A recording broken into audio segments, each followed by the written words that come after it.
Kenapa orang tu tidak bahagia? Rupanya dia terperangkap dengan old memories, dengan kisah-kisah silam yang masih terpahat dalam kepalanya. Dia masih tak dapat move forward lah ya, tak dapat get over ya, tak dapat move on kata orang sekarang ya. So sebenarnya ini berlaku kadang dia cuba nak bahagia tapi ingat balik sedih balik, sengsara balik ya. Itu sebabnya ramai orang dia tak pandai nak mengurus kekecewaan yang lalu, pengalaman buruk yang lalu ya, dan dia akan terus mengenang peristiwa buruk itu sebagai satu benda yang menghantui dirinya. Itu yang kita sebut kemarin, kita berjiwa mangsa. Bila kita berjiwa mangsa, kita macam sengsara sebab memang dah nasib aku ya. Dia ditinggalkan begini, jadi gini. So dia akan teringat dan sengsara sampai mati.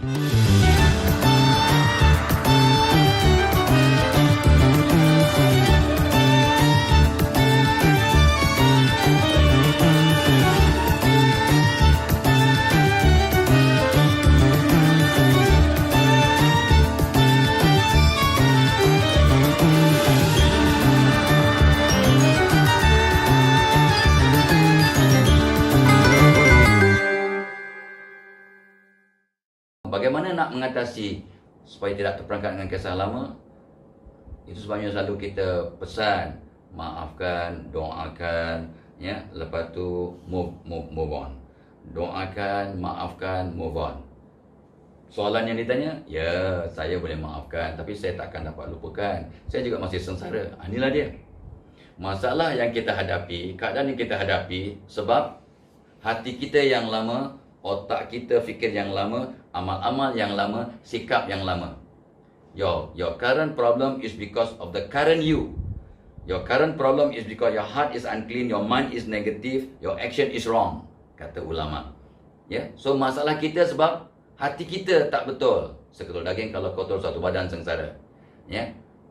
Kita tak bahagia sengsara sebab fikir kita betul. Allah bertindak seperti mana yang disangkakan oleh hamba-Nya. So kita bersangka buruk, bersangka negatif, ya, maka kita akan sengsara sampai mati. Ya. Dan kita sengsara, kita tak bahagia sebab amalan-amalan kita tak betul. Wa allaisa lil insani illa ma sa'a. Sesungguhnya kamu akan dapat apa yang kamu usahakan. Jadi kalau kita betulkan hati, betulkan kepala, betulkan amal, betulkan sikap, maka kita akan overhaul diri kita. Kita akan jadi orang walaupun masih banyak ingatan perkara-perkara lama, ya, peristiwa lama yang masih dalam kepala kita. So bila orang tanya, yes, I can forgive but I cannot forget. How can I move on? Macam mana aku nak move on, nak act biasa, bahagia, ya? Aku boleh maafkan tapi aku tak boleh lupakan.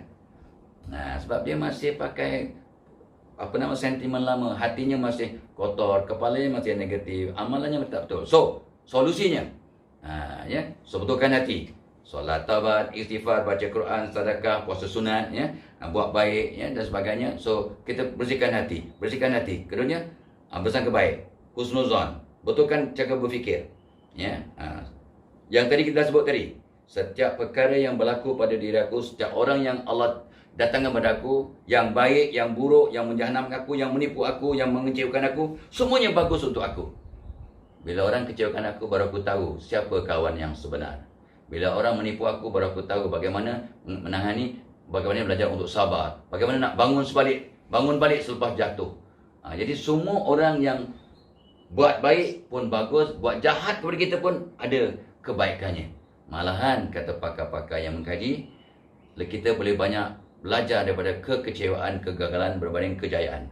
Kita malah boleh belajar dari orang yang banyak kecewa, banyak gagal, ya. Beratus kali gagal, kita boleh dapat ilmu daripada dia, ya, lebih berbanding orang yang daripada awal dah berjaya. Which is true. Kita memang dapat ilmu yang lebih banyak dan lebih penting, ya, daripada orang yang biasa gagal, ya. So bila kita maafkan. Saya dah sebut kepada seramai orang. Kenapa saya maafkan tapi saya tak boleh lupa? Saya kata sebab awak pandai. Sebab IQ awak 120 ke atas. Artinya pandailah, brilliant lah, ya. 120 above is pandai. 125 brilliant. 140 genius, ya. So IQ awak tinggi. Macam mana awak boleh lupa? Tetapi bila kita maafkan, doakan, maafkan. Sampai satu masa, mungkin sebulan, mungkin 6 bulan, mungkin setahun, kita akan masih ingat sebab kita IQ tinggi. Kita masih ingat, tapi ingatan kita dalam bentuk yang berbeza. Dulu kita ingat sengsara, sedih, cannot move on. Tapi sekarang bila kita ingat, kita boleh senyum. Cik baik. Ya? Dia curi duit aku 100,000. Rupanya Allah gantikan dengan 1 juta. Sebab Allah takkan ambil sesuatu daripada hamba-Nya kecuali digantikan dengan yang lebih baik. Betul. Lebih baik aku tak kahwin dengan mangkuk tu, ya. Allah, kalau tidak balik aku ke Bangladesh. Ya, sekarang dapatlah ke Myanmar, ya. So contohlah, ya. Sebab sekarang ni Rohingya makin glamour, ya. So setiap kejadian itu terbaik. Setiap kejadian itu ada hikmahnya. Ingat, bila kita maafkan orang, kita masih ingat. Tapi bila kita dah maafkan lama dan kita doakan dia dan redha, maka walaupun kita ingat, kita tak hiba, kita tak sedih, malah boleh senyum dan malah bersyukur. Nasib baiklah aku dikecewakan, nasib baik aku putus tunang, nasib baik aku ditipu, nasib baik aku dulu pernah bankrupt. Kajian. Hampir semua jutawan di dunia sekarang pernah bankrupt paling minimum 5 kali. Ikut kajian. Ya, kebanyakan jutawan di dunia pernah bankrupt minimum 5 kali. Daripada jatuh, dibangun.